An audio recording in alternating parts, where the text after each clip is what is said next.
রাতে মায়ের হাতে রান্না করা খাবার খুব মজা করে খেয়ে রাত 10টা বাজে ঘুমিয়ে পড়লাম। সকাল হয়ে গেল, ঘুম থেকে উঠলাম না। আরামে ঘুমাবো বলে মাও ডাকলো না। দুপুর হয়ে গেল, ঘুম থেকে উঠলাম না। এবার মা অনেক ডাকলো, উঠলাম না। মা চলে গেল, একটু পর আবার আসলো। এবার অনেক ডাকাডাকির পর আমি উঠলাম না। এবার বকাঝকা শুরু করলো, তারপর উঠলাম না। এবার মা একটা থাপ্পড় দিল, তবু উঠলাম না। এবার মা হাত ধরে টান দিল, কিন্তু আমার হাত পুরো শরীর নিয়ে নড়া দিয়ে উঠলো। শরীর আমার পাথর নয়, পুরো শক্ত হয়ে গেছে। মা কিছু না বলে চুপ করে রুম থেকে বাবাকে ডেকে নিয়ে আসলো, কিন্তু বাবা আমাকে অনেক ডাকার পরও আমি উঠলাম না। এবার বাবা চোখের পানি ফেলে দিয়ে বলল, উঠে আয়, তোকে আর কোনোদিনও কিছু বলবো না। যেভাবে করে থাকতে চাস ওভাবেই থাকিস, তবু উঠে আয়, তোকে আজকে আমি ল্যাপটপ কিনে দেব। আমি অবাক হয়ে দেখছি বাবা এত করুণা করে আমাকে কোনোদিনও বলে নাই, অথচ আজ বলছে। আমি উঠে আসতে চাচ্ছি, কিন্তু পারতাছি না। ওইদিকে বাবা নানান রকম লোক দেখিয়ে বলছে, উঠে আয়। একটু পর আমার বাড়িতে অনেক মানুষ চলে আসলো। ওইদিকে মা অনেক কান্না করতেছে।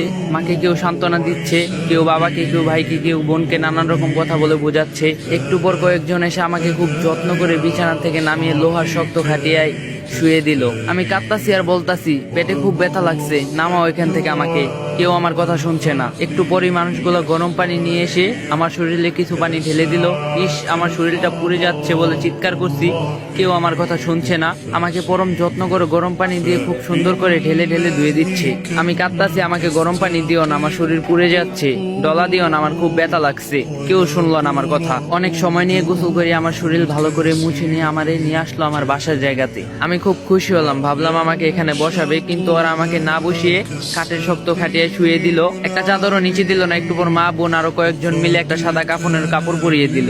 মা অনেক আদর করে আমার মুখে হাত বুলিয়ে দিচ্ছে আর কাঁদতাছে।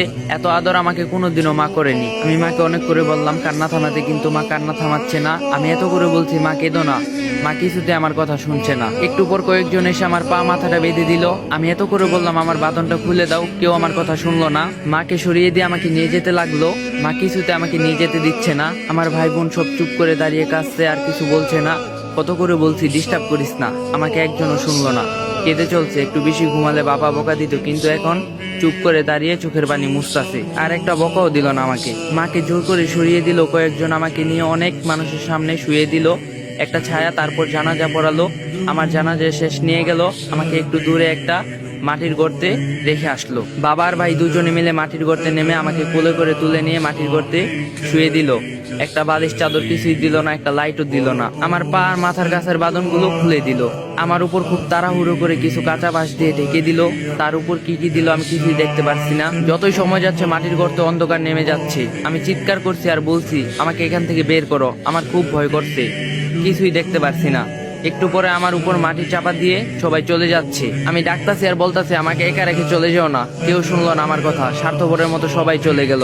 আমি একা থেকে গেলাম ওই অন্ধকার কবরে। মৃত্যুবরণ করবেন না, আর রং তামসা কি বাকি আছে? আচ্ছা, আজকে আপনার বা আমার জীবনের শেষ দিন না তো? আল্লাহ তাআলা আমাদের সকলকে ঈমানের সহিত মৃত্যু দান করুক, আল্লাহুম্মা আমিন। আর সত্যি কথা বলতে এই ভিডিওটা বানাতে গিয়ে আমার নিজের চোখের পানি চলে আসছে, আর আমার শরীরটা অনেক খারাপ। আমি ঠিকমতো কথাও বলতে পারতাছি না। সবাই আমার জন্য দোয়া করবেন, আমি যেন তাড়াতাড়ি সুস্থ হয়ে যাই, আবার আপনাদের মাঝে ফিরে আসতে পারি। আর যদি ভিডিওটা ভালো লাগে, কপি লিংক করে দিবেন।